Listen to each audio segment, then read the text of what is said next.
Ça, c'est le son que tu check. Ça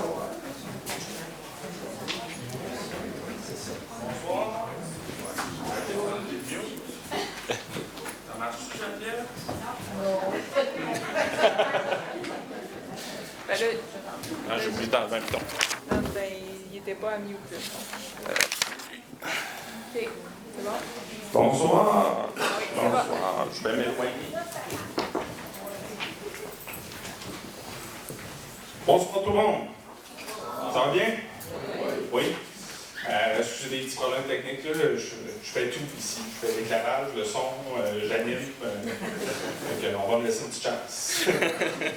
Merci à tous d'être venus malgré le mauvais temps. C'est une forme de voir en grand nombre.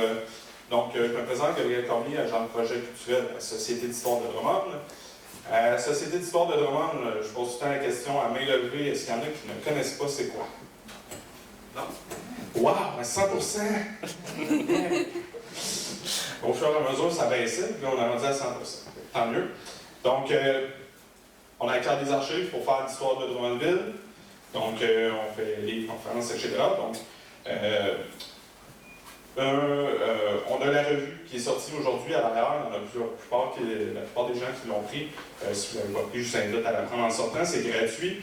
À l'intérieur, plusieurs articles sur des aspects historiques de la MRC de Drummond. On a un collège Saint-Bernard, un dossier sur le développement industriel. On a le groupe Calmex, Coop Agricole. Donc, tout ça se retrouve dans la revue. Ensuite de ça, si vous ne saviez pas, je vous invite aussi, au fil des prochaines semaines, à venir voir une nouvelle exposition dans l'entrée de la Société d'histoire de Drummond. Donc, ça s'intitule Drummondville alternatif. Donc, ça présente des plans d'architecture, d'ingénierie qui n'ont jamais eu lieu à Drummondville. Donc, le parc Diac, le parc des Voltigeurs, le centre civique et le pont de la Traverse. Vous voyez le beau lien que je suis en train de faire jusqu'à la conférence d'aujourd'hui. Donc, bienvenue à la conférence présentée à la Société d'histoire de Drummond. Aujourd'hui, on reçoit M. Jonathan Guilbeault.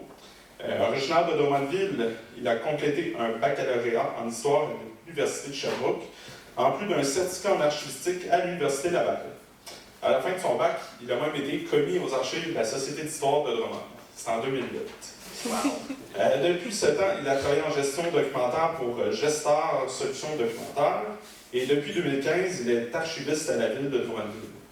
Également impliqué comme bénévole dans le milieu archivistique, il a remporté le prix du bénévole de l'année par l'Association des archivistes du Québec en juin dernier. Aujourd'hui, M. Guilbeault vient nous présenter la saga entourant la construction du pont de la Traverse qui s'étale sur une dizaine d'années. Donc, je lui cède la parole.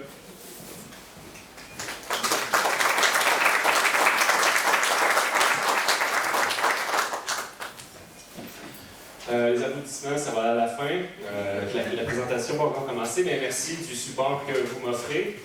Donc, pont de la Traverse, je vais utiliser la même tactique que mon cher Gabriel. À la main levée, est-ce qu'il y a des gens qui ne savent pas c'est quoi le pont de la Traverse? D'accord, j'ai pas d'explication à faire. Merci. Bonne soirée.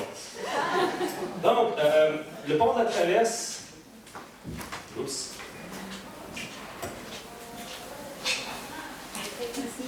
Technicien, à l'aide. C'est les deux petits pitons en bas, là. C'est ce que j'appuie. Ah oui? Bon, merci. C'est bon, correct. Donc, le menu ce soir, une brève introduction sur qui je suis, qu'est-ce que je fais, bien que Gabriel a mentionné mon parcours professionnel, mais j'aimerais vous expliquer brièvement le temps d'une diapositive, qu'est-ce que je fais à la ville de Drummondville, puis qu'est-ce que je mange en hiver. Ensuite, on arrive avec le contexte. Le pont de la Traverse arrive dans un contexte assez particulier à la ville de Drummondville. Et d'ailleurs, si ce soir, je peux vous laisser une fierté drummondvilloise. Est-ce que tout le monde est de Drummondville ce soir? Ceux qui sont de l'extérieur, levez la main. D'accord. Malheureusement pour vous, essayez de partager aussi cette fierté drummondvilloise. Je vous invite à habiter à Drummondville, soit dit en passant. Donc, fierté drummondvilloise, jusqu'à maintenant, à moins qu'on me corrige, il n'y a aucune ville au Québec qui nous a encore battus. Donc, plus de détails tout à l'heure. Ensuite arrive le choix. C'est sûr qu'un pont, ça coûte cher, on n'en construit pas 50.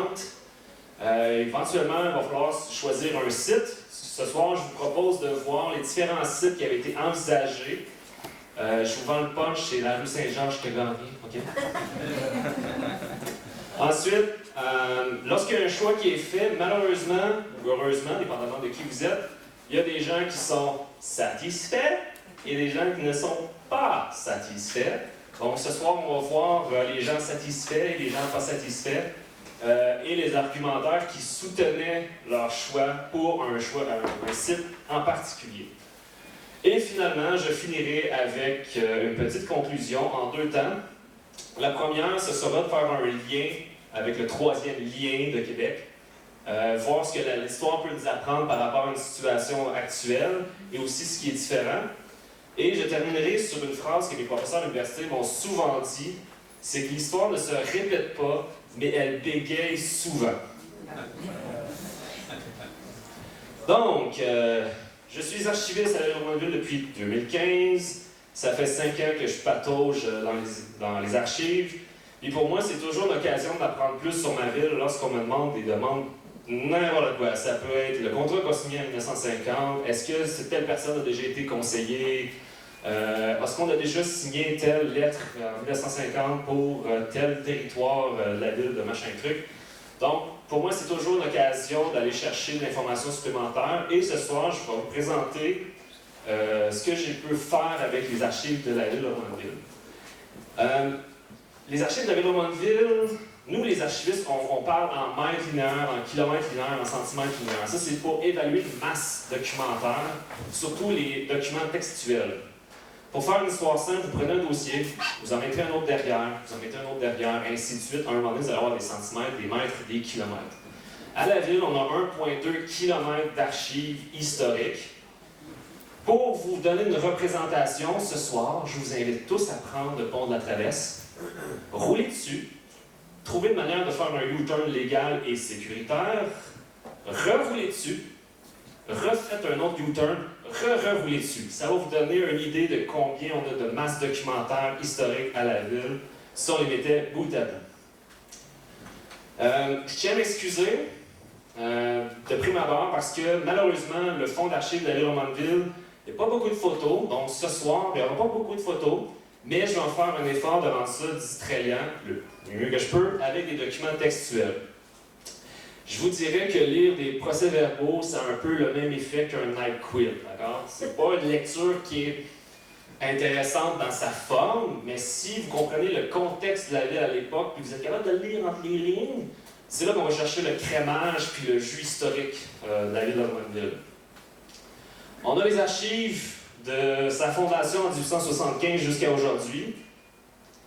J'attendais une réaction parce que, pour les plus connaisseurs, la ville a été fondée en 1815 et non pas en 1875. Par contre, la ville a été constituée en organisme administratif en 1974 et le premier conseil du village de Drummondville a eu lieu, figurez-vous, le 27 février 1875. Donc, ça fait 145 ans, jour pour jour, aujourd'hui, qu'il y a des conseils municipaux à la ville de Drummondville. Donc, pour moi, c'est un signe ce soir d'être avec vous, la belle énergie qu'on a ensemble. Évidemment, le monde archivistique n'échappe pas, je dirais, à l'arrivée numérique. En 2017, la ville de Drummondville a été de l'avant avec une planification stratégique. Et là, il ne faut pas que je me trompe, parce que mon patron va me le dire. Il me semble que c'est le point 9.1 qui fait en sorte que la ville va aller au-devant, favoriser, aller le plus possible vers le mode sans papier. Ce qui veut dire que les gens à la ville vont produire de plus en plus de documents électroniques et ces documents électroniques-là vont devenir éventuellement des archives. Donc, on implante une route électronique parce que ces documents-là, ils doivent être lisibles dans 5, 15, 20, 100 ans, 200 ans, 400 ans, 1,6 milliard d'années plus tard. Le défi avec les archives électroniques, je ne sais pas si vous vous rappelez, peut-être les gens qui ont mon âge ou un petit peu plus vieux, il n'y a pas si longtemps, on archivait nos vidéos sur des VHS. Je ne sais pas pour vous, mais les VHS, pas très populaires aujourd'hui. Hein? Puis il y a, je dirais, un danger de perdre des archives parce qu'il n'y a plus de VHS qui se créent dans le monde. La dernière compagnie japonaise qui l'a fait, je pense qu'elle a arrêté la production en 2016.